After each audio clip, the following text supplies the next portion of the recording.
Hi friends, అందరికీ మహిళా దినోత్సవ శుభాకాంక్షలు.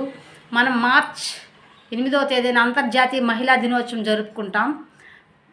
ప్రతి ఒక్కరూ స్త్రీని గౌరవించాలి. ఏ ఇంట్లో అయితే స్త్రీ గౌరవింపబడుతుందో, పూజింపబడుతుందో ఆ ఇల్లు స్వర్గంతో సమానంగా ఉంటుంది. స్త్రీ అనేది ఒక ఆడది, ఆది పరాశక్తి. సృష్టికి మూలం ఒక స్త్రీ. స్త్రీ లేకపోతే జననం లేదు, గమనం లేదు, ఈ సృష్టే లేదు. ప్రతి ఒక్కరూ స్త్రీని తన అమ్మగా, తన అక్కగా, తన చెల్లిగా చూడండి. స్త్రీ మీద మంచి అభిప్రాయం కలుగుతుంది. ప్రతి ఒక్కరూ స్త్రీని గౌరవిద్దాం. స్త్రీకంటూ ఎన్నో చట్టాలు వచ్చినా కానీ చట్టాలకే పరిమితం, కానీ గౌరవం మాత్రం ఇవ్వడం లేదు సమాజంలో. కాబట్టి అందరూ స్త్రీని గౌరవించండి. మహిళా దినోత్సవ శుభాకాంక్షలు మరి ఒకసారి.